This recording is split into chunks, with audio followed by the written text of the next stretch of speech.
بسم اللہ الرحمن الرحیم۔ حاضر امام سے جڑے دو قصے۔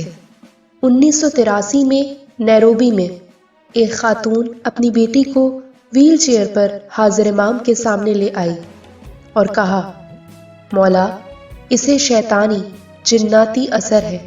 امام علیہ السلام نے فرمایا، پہلے تم اپنی بیٹی کے گلے سے تعویذ اتار دو۔ اس نے فوراً ہٹا دیا اور معافی مانگی۔ امام علیہ السلام نے اس بچی سے کہا، میری طرف دیکھو۔ اس نے کوئی جواب نہیں دیا۔ اس کے بعد امام نے دوبارہ دہرایا، میری بیٹی، میں نے کہا مجھے دیکھو۔ اس نے دھیرے دھیرے امام کو ٹھہری ہوئی نظروں سے دیکھا۔ امام علیہ السلام کی رحمت ہوئی اور وہ امام کے سامنے ویل چیئر سے اٹھ کھڑی ہوئی اور چلنے لگی، چونکہ اب وہ ٹھیک ہو چکی تھی۔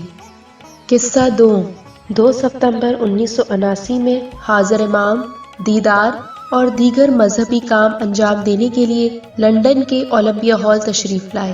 ایک مہمانی میں 3 نوجوان بہنوں نے ایک ساتھ شرکت کی۔ ان میں سے 2 تہذیبانہ لباس میں ملبوس تھیں، لیکن تیسری بہن نے بغیر آستین کی قمیض پہنی تھی۔ امام علیہ السلام نے 2 بہنوں کو دعا آسیش سے نوازا، اور جب تیسری بہن کی باری آئی، امام علیہ السلام نے فرمایا، آج تم چرچ جاؤ۔ وہ پریشان ہو گئی کہ اس سے کیا غلطی ہوئی ہے۔ امام علیہ السلام کے حکم کے مطابق چرچ پہنچنے کے لیے گاڑی چلائی۔ وہ ایک بڑے چرچ میں آئی اور رسومات میں شریک ہوئی۔ پھر وہ خواتین کی قطار میں شامل ہو گئی۔ یہ قطار حضرت عیسیٰ علیہ السلام کے مجسمے کی طرف بڑھ رہی تھی۔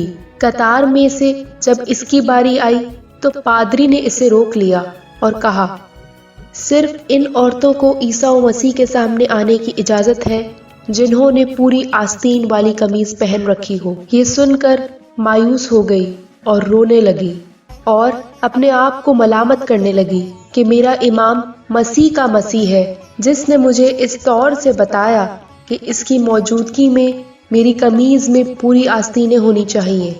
ایک اور مہمانی میں امام کے سامنے حاضر ہوئی، معافی طلب کی، اور امام نے اسے خوش ہو کر خانہ بدان سے نوازا۔